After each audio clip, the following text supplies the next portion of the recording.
Welcome to our YouTube channel, The Alien Tales, and please ensure that you have subscribed. She's been texting me from parallel dimensions. Her messages are becoming more desperate. The first message was curiosity. The 100th was longing. The 1000th was a warning. Now she's begging me to find a way across. Bart Hendricks was knee-deep in his 5th consecutive hour of debugging quantum encryption algorithms when his phone buzzed. The message was from an unknown number, but the content made him nearly choke on his energy drink. Hey Bart, this is going to sound crazy, but I think I accidentally hacked into your dimension's cellular network. I'm Ophelia and I'm you, but not you. Well, I'm me, but in your world, I'd be you. Does that make sense? Probably not. Anyway, hi. Bart stared at the screen, wondering if his caffeine-addled brain was finally staging a revolt. He'd been pulling all-nighters for 3 weeks straight, working on his dissertation about quantum communication theory. Hallucinations seemed inevitable. Wrong number, he typed back, then immediately deleted it. Instead, he wrote, "Who is this really?" The response came instantly. "I know this is weird, but check your quantum lab notes from Tuesday. Page 47. I bet there's a coffee stain shaped like a duck right next to your calculations about dimensional membrane permeability." Bart's blood ran cold. He flipped through his notebook with trembling fingers. There it was, page 47, coffee stain, duck-shaped, right where she said it would be. Nobody else had access to his lab notes. They were locked in his apartment, which he hadn't left in days. "How could you possibly know that?" he texted back. "Because in my dimension, I'm the one who made that stain. I'm the quantum physicist and you're the baker who makes the most incredible sourdough bread in the city. We've never met, but I've been watching your life through quantum echoes. I think I accidentally created a communication bridge between our realities." Bart looked around his messy apartment, at his towers of physics textbooks and half-finished experiments. A baker? Him? Prove it. Ophelia's next message arrived with an attachment, a photograph that made Bart's mind reel. It showed him, unmistakably him, but wearing a flour-dusted apron and grinning broadly while holding a perfectly golden loaf of bread. The background showed a warm, inviting bakery called Bartholomew's Breads. "That's you in my world. You inherited your grandmother's bakery and turned it into the most popular spot in downtown Portland. You specialize in experimental flavors. Last week you created a lavender honey sourdough that had people lining up around the block." Bart examined the photo closely. It was definitely his face, but this version of him looked happy. Genuinely happy. The dark circles under his eyes were gone, replaced by laugh lines. His hair was actually styled instead of perpetually disheveled. "This is impossible. Photos can be manipulated." "Okay, skeptical scientist Bart. Look in your refrigerator right now. Top shelf, behind the expired yogurt. There's a small vial of blue liquid you've been saving for your quantum resonance experiment." Bart's chair squeaked as he rolled back from his desk and walked to the kitchen. His refrigerator was a graveyard of takeout containers and energy drinks, but there, exactly where she said it would be, sat the vial of cesium chloride solution he'd prepared weeks ago. He texted back, "Lucky guess. 3rd drawer of your desk, underneath your calculator. You have a photo of a red-haired woman. You don't remember where you got it, but you can't bring yourself to throw it away." This time, Bart's hands shook as he opened the drawer. The photo was there. A beautiful woman with cascading red curls, laughing at something off-camera. He'd found it tucked inside a used textbook he'd bought, and for some inexplicable reason, kept it. "Who is she?" he typed. "That's me. In your world, I died in a car accident 3 years ago. We never met, but quantum entanglement doesn't care about little things like death or alternate realities. Some connections transcend dimensional barriers, Bart. I think we're cosmically linked." Over the next few days, Ophelia painted a picture of a world both familiar and impossibly different. In her dimension, Bart was beloved by the entire neighborhood, known for his terrible jokes and his uncanny ability to know exactly what kind of bread each customer needed. Yesterday, Mrs. Patterson came in crying because her cat died. Without saying a word, you handed her a loaf of your grandmother's comfort bread, the one with vanilla and cinnamon. She hugged you and cried on your apron for 10 minutes. Bart found himself oddly jealous of this alternate version of himself. What about you? What's your life like? Lonely, if I'm being honest. I've been so focused on my research that I've forgotten how to connect with people. I spend 18 hours a day in my lab, trying to crack the secrets of quantum communication. I haven't had a real conversation with another human being in months. That sounds familiar, Bart replied, looking around his cluttered apartment. The difference is, I think you chose isolation. Baker, you chose community. I'm starting to think I made the wrong choice. Their conversations became longer, more personal. Ophelia described her breakthrough moments in quantum physics, while Bart found himself researching bread-making techniques, wondering what it would feel like to create something that brought people joy instead of headaches. Can I ask you something weird? Ophelia texted one evening. Weirder than interdimensional texting? Do you ever feel like you're living the wrong life? Like somewhere out there is a version of yourself who made better choices. Bart stared at the message for a long time before responding. Every single day, I've been thinking, what if we could trade places? Just for a day. You could experience what it's like to bring happiness to people, and I could remember what it feels like to be passionate about discovery. That's impossible. I'm literally texting you from another dimension, Bart. I'm starting to think impossible is just another word for I haven't figured out how yet. 3 weeks into their bizarre correspondence, Ophelia's messages took on a new urgency. She'd been working around the clock, she explained, developing a theoretical framework for consciousness transfer across dimensional boundaries. I think I've figured it out. The quantum bridge that allows our phones to communicate, it's not just electromagnetic. It's neurological. Our brain waves are synchronized across realities. Bart was simultaneously fascinated and terrified. What are you suggesting? A temporary swap. 24 hours. I send my consciousness to your reality, you send yours to mine. We get to experience each other's lives, and then we switch back. That sounds incredibly dangerous. Everything worthwhile is dangerous. Besides, what do either of us have to lose? You're miserable in your reality. I'm miserable in mine. Maybe we need each other's perspectives. Bart spent the next hour pacing his apartment, weighing the impossibility against his growing desperation for change. His dissertation was going nowhere, his advisor thought he was losing his mind, and he hadn't felt genuinely happy in years. What would I need to do? I've been building a device, a quantum consciousness bridge. I need you to build the receiving end in your reality. I'll send you the schematics. The blueprints that arrived were unlike anything Bart had ever seen. They combined quantum mechanics with neuroscience in ways that shouldn't have been possible, requiring components that existed on the very edge of current technology. This will take me weeks to build. I know. But Bart, I think this is our chance to fix what went wrong in our lives. Maybe we were always meant to help each other. As Bart began gathering the exotic components needed for Ophelia's machine, he couldn't shake the feeling that he was about to cross a line from which there would be no return. But for the first time in years, he felt alive with purpose. Ophelia? What if something goes wrong? What if we get stuck in each other's realities? Then at least we'll be stuck somewhere different. The quantum consciousness bridge looked like something from a mad scientist's fever dream. Bart had spent 2 weeks and his entire savings account acquiring the necessary components. Superconducting magnets, quantum processors, and a neural interface headset that made him look like a rejected extra from a sci-fi movie. Testing phase 1, he texted Ophelia. I've got the basic quantum field established. My apartment now hums like a refrigerator having an existential crisis. Perfect. That humming means the dimensional membranes are becoming permeable. Can you feel any strange sensations? Bart paused, considering. Now that she mentioned it, he had been experiencing odd moments. Brief flashes where he could swear he smelled bread baking, or heard the gentle murmur of satisfied customers. Actually, yeah. Sometimes I feel like I'm somewhere else entirely. That's bleed through. Our realities are starting to sync. Bart, this is incredible. I'm seeing glimpses of your world too.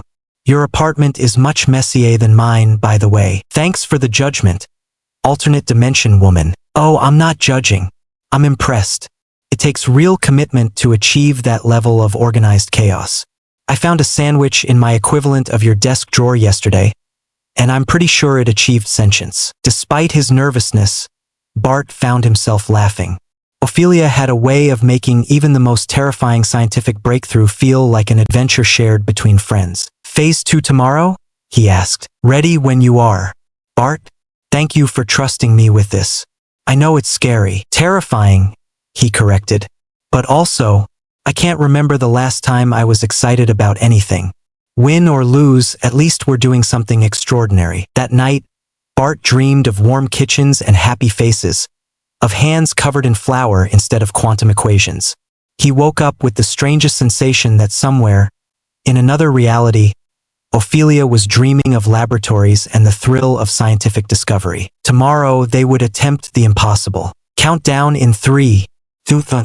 Activating quantum bridge. The world exploded into fractals of light and sensation. Bart felt his consciousness scatter across infinite possibilities before reassembling somewhere entirely different. When his vision cleared, he was standing in a kitchen that smelled like heaven. Warm light streamed through windows overlooking a bustling street. His hands, still his hands but somehow more confident, were kneading dough with practiced expertise. He looked down at his apron, embroidered with Bartholomew's breads, in cheerful blue letters. Mr. B. The usual, called a voice from the front of the shop. Without thinking, Bart found himself responding, Coming right up, Mrs. Chun. His alternate self's muscle memory guided him to a display case filled with the most beautiful breads he'd ever seen. He selected a braided loaf studded with herbs and wrapped it with movements that felt both foreign and completely natural. Mrs. Chen, an elderly woman with kind eyes, beamed at him. How do you always know exactly what I need? Lucky guess, Bart heard himself say, and realized he was genuinely smiling. Meanwhile, in his own reality, Ophelia was experiencing her first taste of pure scientific obsession. She stood in Bart's laboratory, surrounded by equations that made her alternate self's brain sing with recognition. The quantum consciousness bridge hummed beside her, more elegant in execution than she'd dared hope. This is incredible, came a text on Bart's phone, which was now in Ophelia's hands. Your theoretical framework for quantum entanglement is brilliant. And also, your apartment is somehow even messier from the inside. How do you find anything? Bart, taking a brief break between customers, texted back, This is surreal. I just sold 12 loaves of bread and somehow knew exactly what each person needed. Also, I think I made someone's day better just by existing. When did I become good at talking to people? That's the beautiful thing about alternate selves. We get to experience the roads not taken. How long do we have? Bart glanced at the antique clock on the bakery wall. 22 hours left. Ophelia, I don't want to go back. I was just thinking the same thing. By hour 18, both Bart and Ophelia were experiencing something neither had anticipated. Complete happiness.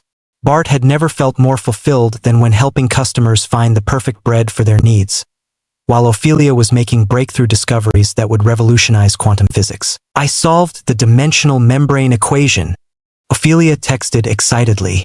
And I think I figured out how to make the consciousness transfer permanent. Really? How? We don't switch back. We just stay. You remain as Baker Bart. I remain as scientist Ophelia. We both get the lives we actually want. Bart paused in his kneading. Something about this felt wrong, but he couldn't put his finger on what. What happens to the original versions of us? We are the original versions. Consciousness is consciousness, regardless of which reality it inhabits. That's when the first warning came through, not from Ophelia, but from someone else entirely. Don't listen to her. She's not telling you the truth. This is Dr. Elizabeth Reeves, Ophelia's research partner. She's trapped me in her laboratory and stolen my access codes. The consciousness bridge is unstable. If you don't return to your original bodies within 6 hours, the quantum entanglement will collapse and both realities will implode. Bart's blood ran cold.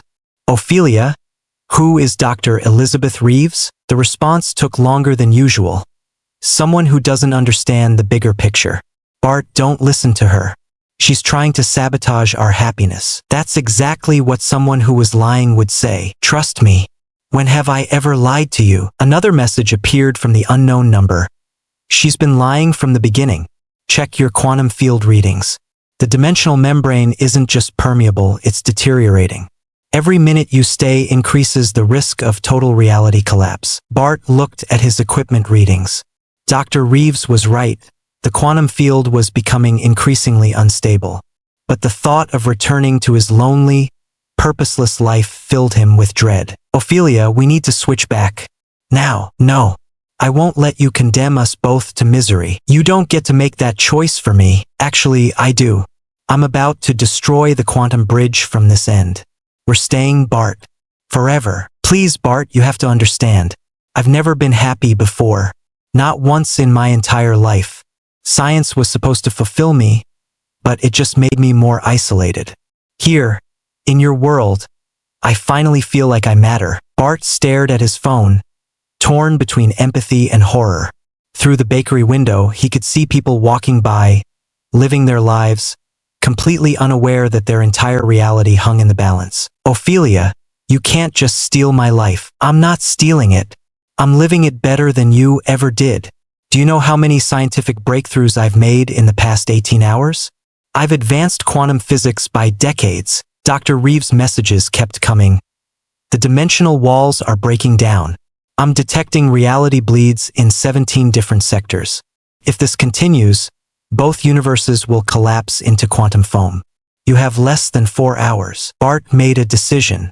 He closed the bakery early, ignoring the confused looks from late afternoon customers, and headed back to what he assumed was his alternate self's apartment. He needed to find Ophelia's version of the quantum bridge. Where are you going? Came Ophelia's panicked text. To fix this mess. You might be willing to destroy 2 entire realities for your happiness, but I'm not. Bart, please. I'm begging you. I've spent my whole life being alone. Don't make me go back to that. Her desperation was palpable, and despite everything, Bart felt his heart breaking for her. What if there was another way? What if we could find a solution that doesn't require destroying everything? There isn't one. I've run every calculation. It's this or nothing. Then it's nothing. I won't be responsible for the end of 2 worlds. If you try to force the switch, I'll fight you. I have control of both quantum bridges now. You can't make me go back. Bart arrived at Ophelia's apartment to find it was a mirror image of his own, but filled with advanced equipment he'd only dreamed of. In the center sat a machine identical to his own quantum bridge, humming with dangerous energy. I'm here, Ophelia. Let's talk face to face. I won't let you destroy our happiness, Bart. I won't. The quantum bridge in Ophelia's apartment was overloading, sparks flying from overtaxed circuits. Through the neural interface headset, Bart could hear Ophelia's voice, distorted by dimensional static but unmistakably desperate. You don't understand what you're asking me to give up? Her voice crackled through the speakers. In my reality, I'm nobody. I'm a failed scientist whose research has gone nowhere. Here I matter. I'm making a difference. By stealing my life? Bart spoke aloud, knowing she could hear him through the quantum link. What about the real Ophelia in your dimension? What happens to her when reality collapses? She gets to stop existing in a world where she never mattered. The callousness in her voice shocked him. This wasn't the woman who had spent weeks sharing her loneliness with him, who had made him laugh with her terrible jokes about quantum mechanics. Dr. Reeves' frantic messages kept appearing on both phones. 3 hours until cascade failure.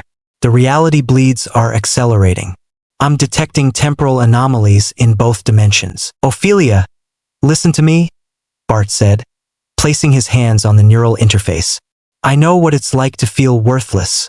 I've spent years convinced I was living the wrong life. But destroying everything isn't the answer. Easy for you to say. You get to go back to being beloved by everyone. No, I go back to being miserable. But I also go back to being real. This version of me you're inhabiting? He's not me. He's someone who made different choices, had different experiences. I can't just steal his life any more than you can steal mine. Through the quantum static, he heard her crying. I just want to matter, Bart. Is that so wrong? You do matter. You matter to me. In the past month, you've been the best friend I've ever had. You've shown me possibilities I never imagined. But you matter as Ophelia, not as some stolen version of myself. The equipment around them began to shake as dimensional boundaries stretched to their breaking point. Warning lights flashed red throughout the apartment. "It's too late," Ophelia whispered. "Even if I wanted to switch back, the quantum bridge is overloading. The neural pathways are fusing. We're going to be stuck like this. Then we need a third option." "What are you doing, Bart?" Through the crackling quantum static, Ophelia watched in horror as Bart began rerouting the neural pathways of both quantum bridges. His hands flew over the controls with desperate precision, implementing a solution she hadn't considered because it was too terrible to contemplate. "If we can't safely return to our original bodies, and we can't stay without destroying reality, then there's only one choice left. No, Bart, no. Don't you dare. I'm severing the consciousness bridges entirely. We'll both snap back to our original realities. But the quantum entanglement that's been keeping us connected will be permanently broken. No more messages. No more contact. We'll be alone again. But both realities will survive." Dr. Reeves' voice crackled through the speakers. "That's incredibly dangerous. The shock of sudden disconnection could cause permanent psychological trauma, or worse. Better than universal annihilation," Bart replied, his fingers hovering over the final sequence of controls. "Bart, please." Ophelia's messages came frantically now. "I can't go back to being alone. I can't. You're the only person who's ever understood me, and you're the only person who's ever made me feel like I could be more than what I am. But Ophelia, we have to let each other go. I love you." The words appeared on both phones simultaneously, stopping Bart's hands mid-motion.